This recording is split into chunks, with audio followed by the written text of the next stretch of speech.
above the ground, diving into the aerobatic box for what he considers to be a nice, easy, early morning practice flight. If the folks here at Quonset had been unable to allow the practice window, Sean would still fly into this aircraft, area nearly 40 miles away, and rehearse his full routine for approximately in order to give you the best performance possible when he comes back on stage later this afternoon at approximately 2 o'clock.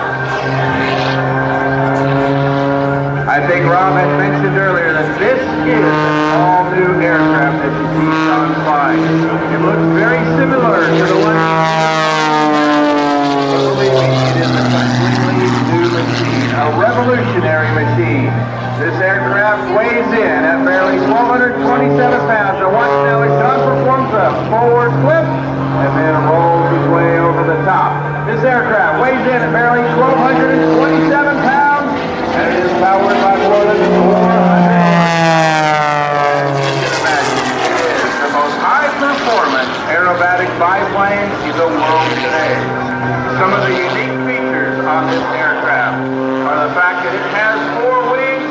For those of you that know anything about airplanes, this aircraft, it has 8 ailerons. Each wing has 2 ailerons, each moving at a different rate. The outboard ailerons have full travel. The inners are slightly shorter, and they move about 2/3 the amount on the inner. That allows Sean to do some of the low-speed, high-torque flying that you're going to see throughout this morning's rehearsal and during the full performance later this afternoon.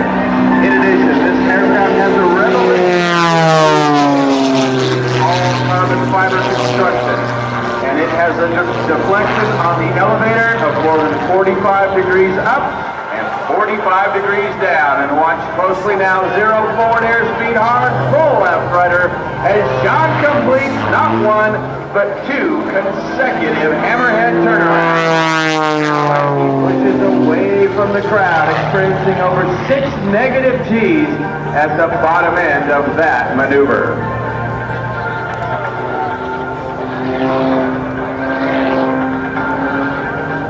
This is, in fact, a fabric-covered biplane, just like it was built in the 20s and the 30s. The wings are made of wood, the ailerons are made of wood, the fuselage is a steel construction covered in fabric. This aircraft has been flying for less than 3 months, and in that time it has already accumulated more than 115 flight hours and has made well over 200 training flights with Sean D. Tucker at the controls. Right now, Sean will tell you that he is still learning exactly what this aircraft is capable of. He's got it pretty well figured out. He's got a few maneuvers he's working on that you'll be seeing later this afternoon. Right now, the centrifuge takes him tumbling across the aerobatic box end over end. For those of you who have seen Sean fly in the past, you've seen without, probably undoubtedly, the triple ribbon cut maneuver that Sean's going to do.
Tucker and the all-new Oracle Challenger 3.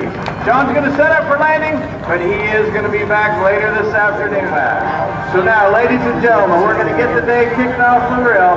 We're going to turn things over to my buddy, Mr. Rob Ryder. Thank you, Brian Norris. Ladies and gentlemen, give it up for Sean D. Tucker and Brian Norris from Port Orange, Florida.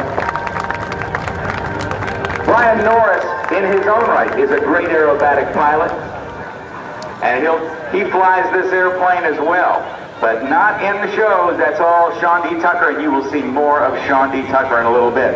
Want to say a great big thank you to Al Cerrone and Cerrone, Chevy, GMC, and Buick for his support over the last 20 years of this show. Cerrone, you'll be glad.